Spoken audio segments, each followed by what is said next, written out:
Well, hey, everybody. Hey, let's go ahead and find our seats. Welcome to Renewed Mind Bible Studies. Guys, we just have this session and one more, and we finished Ecclesiastes, which means then we can take 2 weeks to collectively catch our breath before we jump into Song of Songs. Man, bring that energy in May. Okay. So what we've been doing is this study, the subtitle has been Chasing the Wind, and that's because the wind is something you can't really grab a hold of. It's a term used all throughout Ecclesiastes, and every week we've been highlighting something different that we try to grab a hold of in our search for meaning in life. This week is all about certainty. It's chasing certainty. And by this point, if you have been here for the other sessions, you know this, but the teacher's already taken us through several layers of what people try to build their lives on. What is the meaning of life when it comes to pleasure or achievement or control? Most recently, last week, we talked about security. Each one of those offers something that feels solid at first, but it falls through. So spoiler alert, certainty is going to be the same, okay? This is not going to be the answer. The answer is not to be certain of everything. Eventually, they all reveal their limits. And what the teacher's wondering here is if none of these things can fully hold what the meaning of life is, what can I actually count on? And essentially what we're talking about tonight is how can we be certain of what we believe? Well, we want to know that things will work out.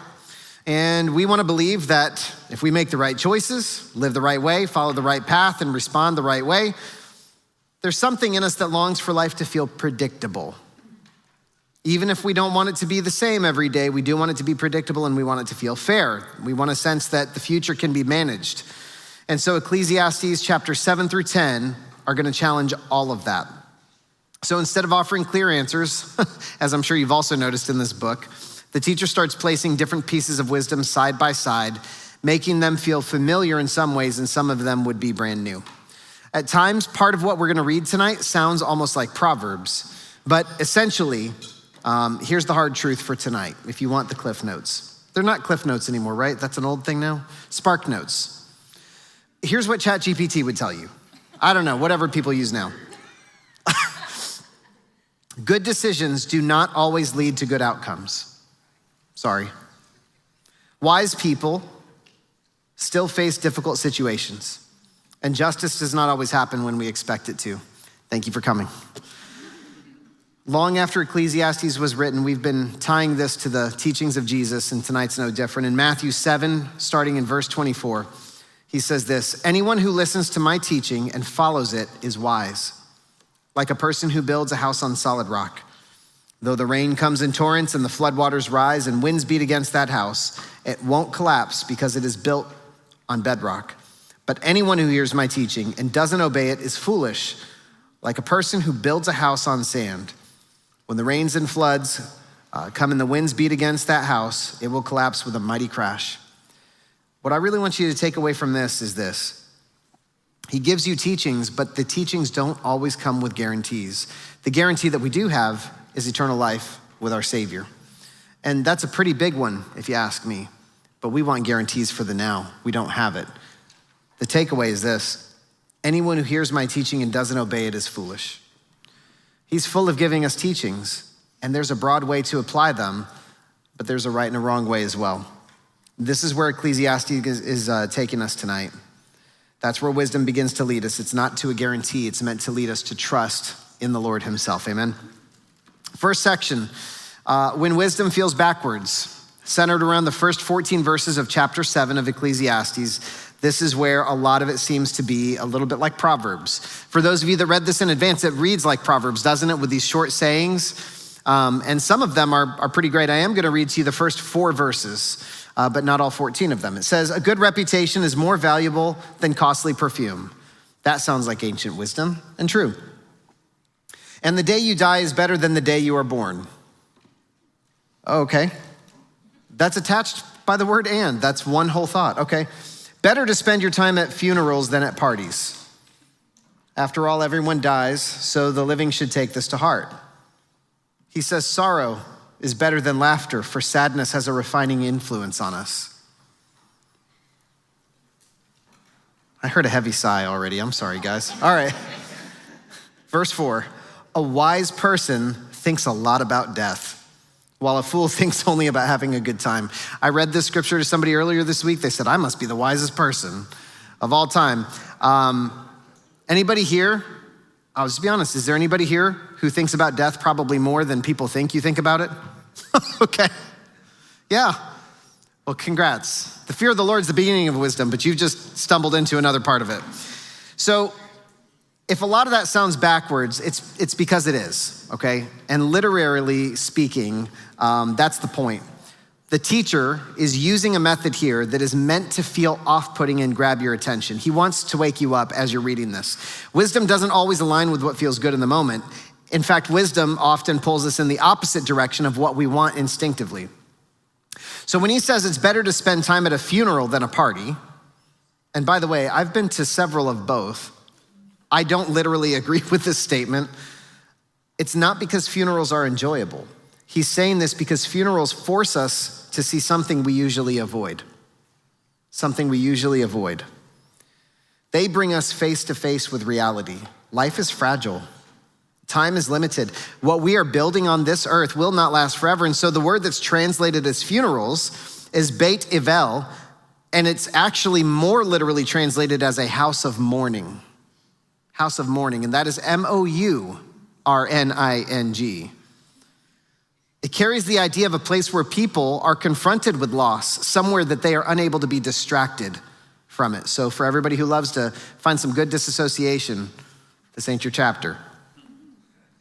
That's why he says that sorrow is better than laughter, because laughter's not wrong, but laughter can be fleeting, and sorrow has a way of doing something that laughter can't.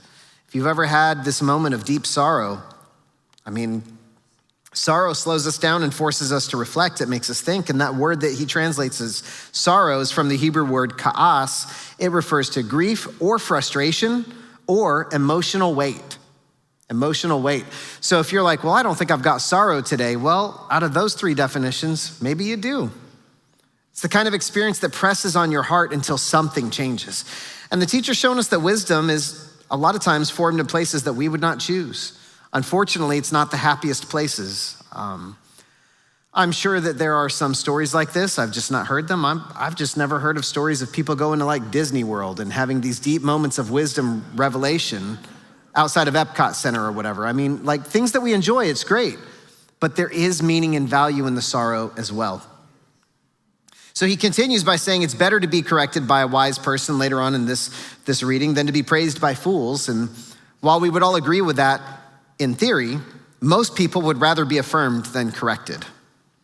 But the word that's translated as rebuke there comes from the Hebrew word ga'ar, and that means to confront or to challenge.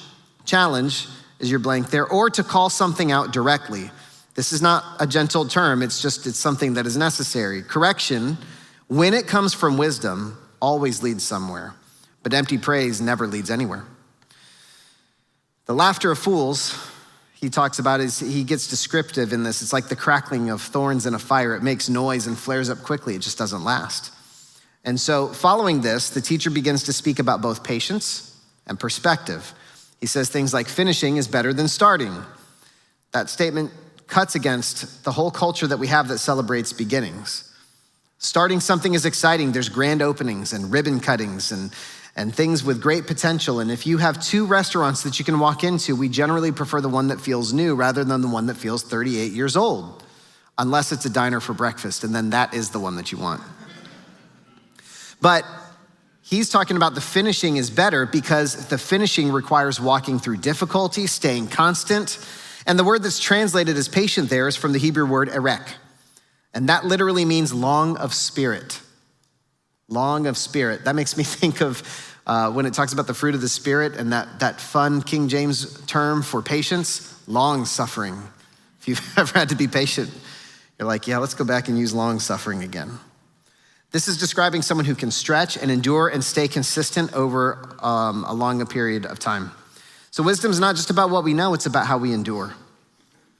And now, when you think about those concepts of things like control and perspective, he warns against longing for the good old days, as if the past was always better.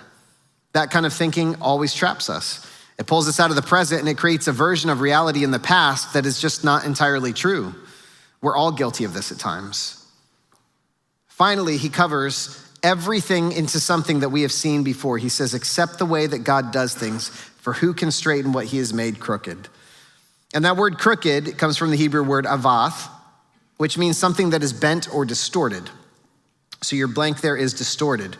And he's not saying God makes things wrong. I understand what crooked frequently means in modern language. He's just saying there's aspects of life that are a certain shape and you can't straighten it, fix it, or control it. Life is not one steady experience. It moves through things that contrast with one another. You've got joy and difficulty, ease and challenge. Both are part of what God allows you to walk through. And so renewing our minds means that we have to look at these backwards, I put that in quotation marks, moments differently. This is actually part of how God forms us. This is part of how he grows us and stretches us. You've got a couple personal insight questions there. And the second section is the last half of chapter 7. Did we miss a blank there? What's that? I don't think it's supposed to be there. I think that might be last week. We'll circle back at the end and make sure. Ecclesiastes chapter 7, verses 15 through 29. I knew something was off because I didn't hear all the pages flip. All right. Yeah, okay. It's from last week. Scratch it out. It's a bonus point. All right. The limits of righteousness. Now, this sounds a little weird, doesn't it? The limits of righteousness. Can you have too much righteousness? We don't like it when people are self-righteous, but can you have too much righteousness? He starts out, I'm just gonna read a couple verses to you again. He says, I've seen everything in this meaningless life, including the death of good young people and the long life of wicked people. Who here cannot relate to that, one way or the other or both? Because in our opinions, we've all seen somebody gone before their time, and we've all seen someone where we're like, I cannot believe they're still alive. Does God even still smite?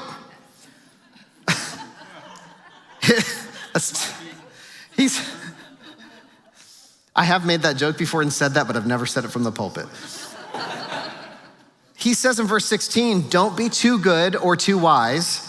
Why destroy yourself? And on the other hand, don't be too wicked either. Don't be a fool. Seems weird, right? And then he goes on to tell a story, and we'll get there. This is one of the most uncomfortable moments to me in the entire book of Ecclesiastes, because if you do just read it at face value and you don't understand the points that he's trying to make, it really does seem like he's saying, be a little wise sometimes, be a little foolish sometimes, live it up. It sounds weird. But up until this point, there's been this sense that wisdom matters, that even though it's not everything, it's really important. And here he's looking at this and he's admitting something that just doesn't fit into that idea. He says, in this meaningless life, I've seen both of these. And he talks about righteous people that die early and wicked people who live long.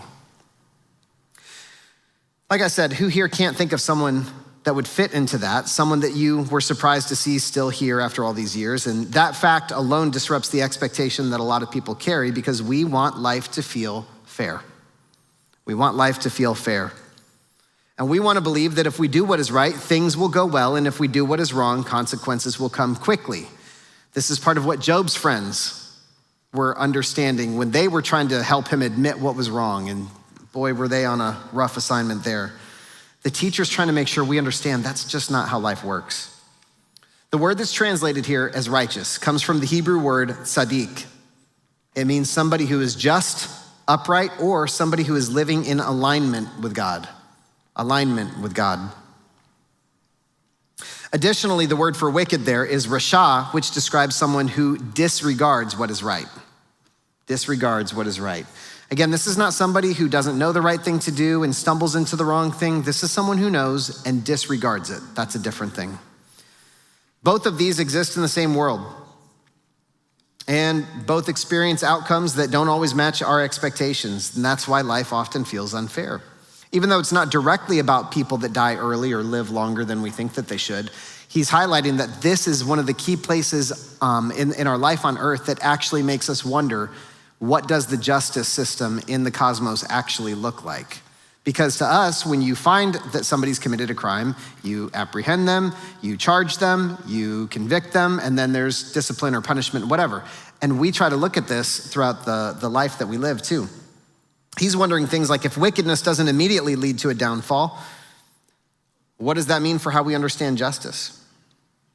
So he gives a warning that to me felt surprising. He said, don't be too righteous and don't be too wicked. What he's basically saying here is not moderation. He's saying that every person of faith struggles with this. It's the illusion of control through righteousness. Righteousness. And listen, this is one of the hardest things that every person of faith has dealt with, whether they've ever had the language to put to this or not. It could be as easy as when Cassie and I decided we wanted to have kids, and then wondering why it was taking so long to have kids, because we were living for the Lord and we were trying to do everything the right way, which really just exposed our expectation that if we did something for him, we'd get the things that we wanted, which also then exposed that part of why we were doing the things for him was to get what we wanted and not because it was the right thing to do. That's just part of the human condition. It could be just as simple as, well, why won't my finances turn around? Or why can't I keep friends around, more or whatever? What's the point of doing the right thing? This is what he's getting at. It is possible to live, quote unquote, right with the expectation that it will protect you from difficulty. And the teacher and the preacher, I guess, we're both here to tell you that that is not so. You can make all the correct choices, and you think that you can avoid pain, loss, or even uncertainty, and the teacher is trying to expose that mindset because you'll be better off to throw that out the window. Righteousness, this is important. I don't know if I put this in your notes, but you should know righteousness is not a tool to control life. It is a way to honor God within life. So righteousness is not something you do to get what you want. It's something you do because God has already given you what you don't deserve. So righteousness is what you do to navigate your way through life. And the same is true for the other side. Living recklessly doesn't lead anywhere good, obviously. The teacher's not encouraging you to have some sort of Judeo-Christian yin-yang of balancing good and evil. He's warning against the extremes that misunderstand how life actually works, because both are attempts to live life on your own terms. On your own terms. Christians, we cannot afford to live life on our own terms. So he brings it back to wisdom. It's a wisdom literature after all. And he says, those who fear God will avoid both extremes. Reverence for God always keeps us from trying to manipulate life through our behavior. And it keeps us from drifting off into carelessness. And as all of these verses continue, the teacher's just reflecting on wisdom itself. He's saying wisdom makes one person stronger than 10 rulers in a city. It has real value. But he does also say this. He says that not a single person on earth is always good and never sins. So he's reminding us that even the wise, even the righteous are still human. We're still limited, we are still imperfect, and even our best efforts are incomplete. And he even warns against taking anything that people say too seriously. On our own, when we're upset about something, we want to gravitate to the people who are going to tell us that we're right and the other people are wrong. And he's saying, at some point, everybody has spoken wrongly about someone else, including us. And you know what that means? I'm gonna give you revelation tonight. 3 words. People are inconsistent. In case you've been wondering, including us, we are not always reliable sources of truth or affirmation. Affirmation. So now hopefully you understand a little bit more about the limits of righteousness. Living the right way does matter. It just can't guarantee you a predictable, controllable, or comfortable life. Wisdom can inform how you live. It's just never going to be enough to secure the outcome. All right, now we move on to chapter 8. Chapter 8, this is the frustration of injustice. He teased it a little bit, and now he's going to dive headfirst into it. This is where he starts talking about the king. And there is something that continues to disrupt this idea of certainty here. It's authority and injustice. This is one of the normal struggles for people as they try to come to the Lord. Well, if I was a good God and I saw the suffering in the world, I would do this, fill in the blank. Every time we say that or have that thought, we're essentially saying I could do a better job on that throne. It's a dangerous place to be. But that is essentially what we're saying. We have to recognize there are things that we don't understand. But the teacher begins by acknowledging that wisdom does have real value. It can change the way a person carries themselves, but he also places it in a setting that limits it as well. He starts by talking about kings, authority, and power. And take yourself back there, not just to like the title of king in different countries today. In his world, the king's word always carried weight that could not be questioned. So when he says, who can oppose the king's command? That question is not about just leadership of the day, it's about control. The king has all power and all control, so what are you gonna do to change it? Well, guess what? There is a king. There is a king in heaven. And so he's saying there are structures in life that are bigger than us, decisions that affect us, and systems that we can't easily change, if at all. So that word that's translated as authority, it connects to the Hebrew word shilton, which talks about ruling power or dominion. Dominion.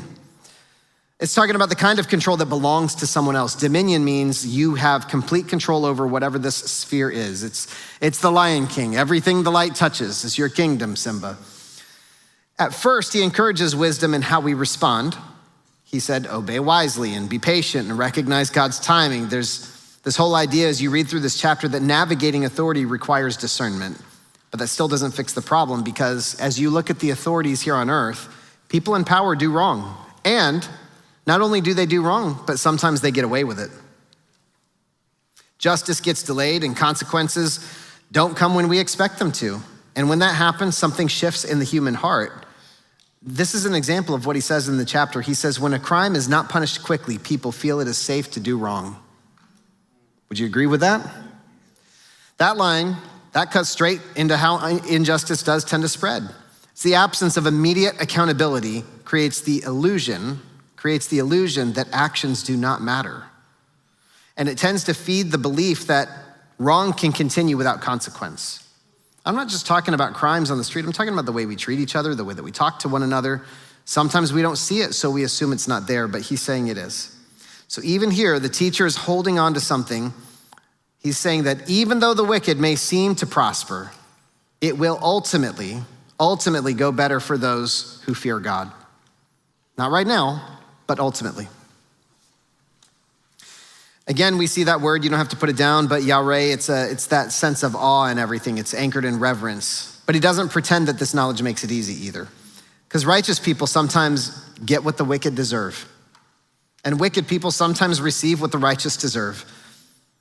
And that disrupts the whole idea that life follows a clean formula. But the whole issue here is that we want life to be predictable. We do.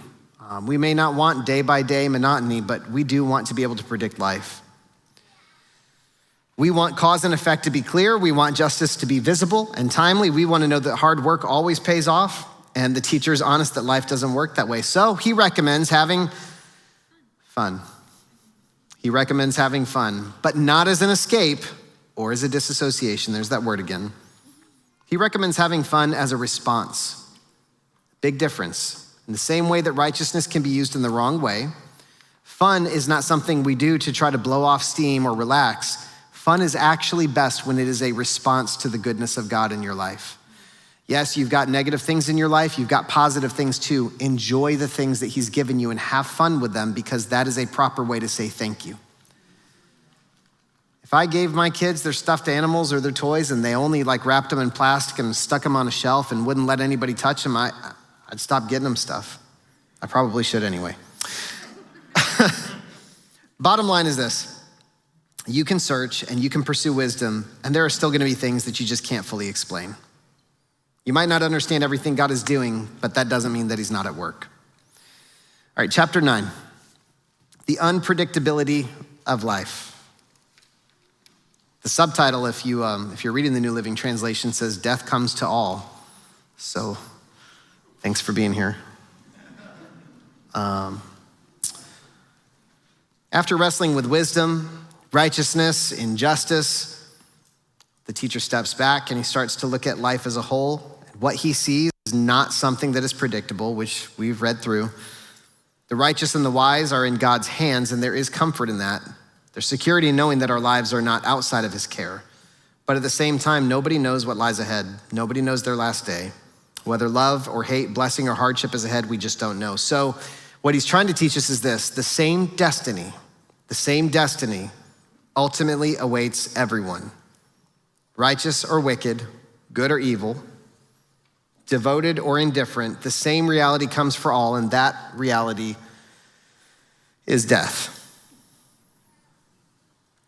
Death doesn't sort itself according to how we expect life to work, and a lot of times we believe that if we live the right way, we can choose not just our decisions, but the outcomes of what will come as well.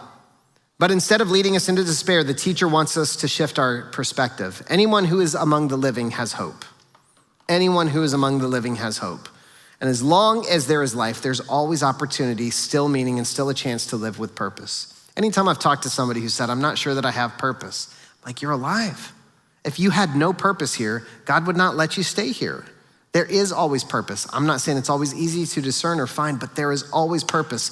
And to drive that home, you know what he says? He says right here, a living dog is better than a dead lion. A living dog is better than a dead lion. And you need to understand that in this culture, a lion represented strength and honor, and a dog was seen as low and insignificant.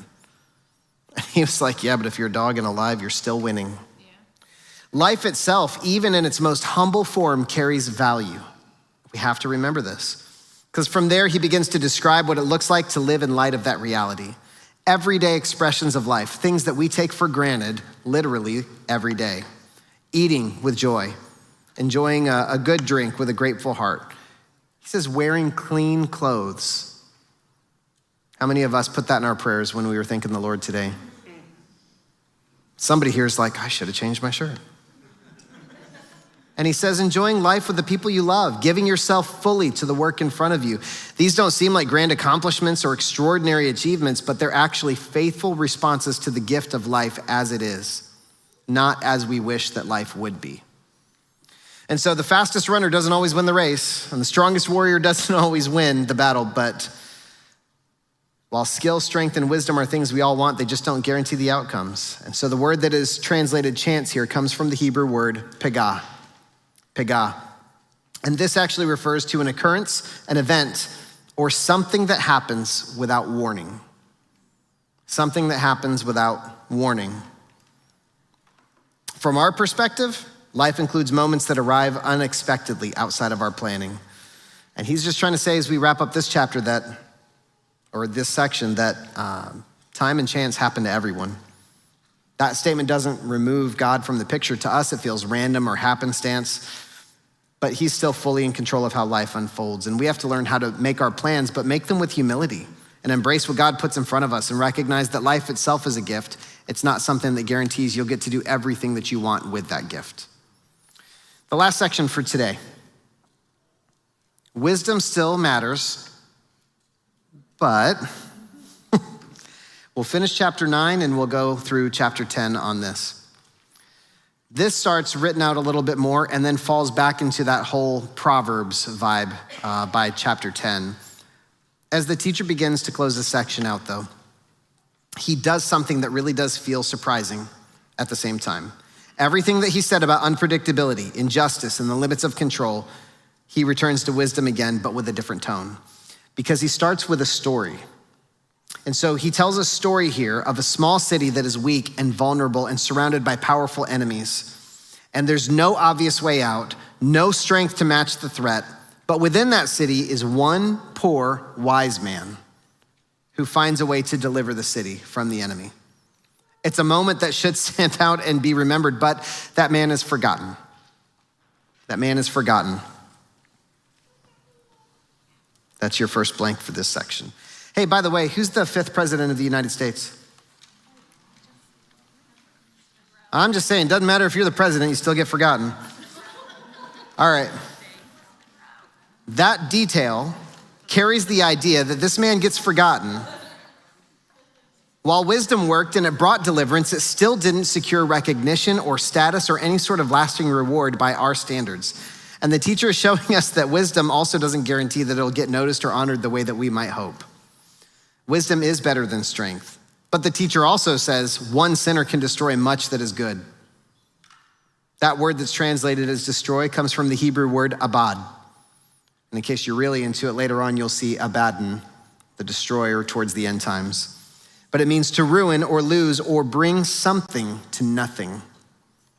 To bring something to nothing. That picture is that there's something that's been built carefully over time, but it can be undone quickly. And that idea continues as it folds over into chapter 10. That's where the teacher uses a series of really sharp visual proverbs for us. Things like dead flies make a bottle of perfume stink. I'm gonna be honest, I read that and I'm like, I didn't need to be taught that. I just assumed. But what is he saying there, right? He's saying it only takes something small to corrupt something valuable. There's a lesson in that. A little foolishness can outweigh wisdom in how a person is perceived. Perceived. He's saying one careless moment can undo a reputation built over years. And the teacher's describing the difference between the wise and the foolish in practical ways. This is something every believer needs to pay attention to. The wise move with direction and the foolish wander without awareness. This is something, I think it was in our second lesson in this that we were talking about. There is purpose and we can see where we're going for the wise, but for the foolish, they're moving, they just don't really know where they're going. And he's saying here, leaders can act foolishly. Those in authority can make poor decisions. Systems can feel upside down. People who should be able to lead wisely don't. And there are some that could lead well and they're overlooked. And it's another reminder that life just doesn't always align with what we think it should be. But he's trying to teach us this: carelessness has consequences. And he's not just talking about overt, obvious, intentional sin here. Carelessness has consequences. Words carry weight. Even our small actions can create larger outcomes that we never intended over time. Wisdom matters because it tells us how to live as we move through a world that's already unpredictable, but he's saying that when you're careless, you're adding to the unpredictability. So he's saying wisdom is valuable, it's just not absolute. It's not absolute. It can guide us, and even it can't guarantee the outcomes. It strengthens us, but that does not make us untouchable. So after everything that the teacher said about wisdom and power and unpredictability, he zooms into something as simple as the words at the very end of chapter 10, especially the ones that we think are hidden. In verse 20, it says not to make light of or to curse the king. He says, do not curse the king even in your thoughts, or the rich even in your bedroom, for a little bird might deliver your message. And this is long before Twitter. The point is not that birds are literally reporting conversations, thank God. It's that words have a way of traveling. What we say in private has a tendency to surface somehow. And what we think is contained often isn't. That's probably a lesson we've all learned at some point. So in a world where power structures are already unstable, careless words can create consequences that we never intended. And that word that is translated as curse comes from the Hebrew word kalal. It means to make light of, or treat with contempt, or to dishonor. So most of us wouldn't say that we had cursed people, but it means to make light of, to treat with contempt, or to dishonor. And this includes the quieter, more subtle ways that we dismiss or mock or speak lightly about others sometimes. The teacher's trying to show us that wisdom is not just about our big decisions. It's also revealed in everyday restraint. In a world that we can't fully control, one of the clearest places wisdom shows us what to do is in how we speak, especially when nobody else is around. If you're watching online, we'll go ahead and we'll cut the live stream here, and we'll finish up the Ecclesiastes study next week. But we're gonna do table discussion, followed by our worship for the evening, and thanks for being here.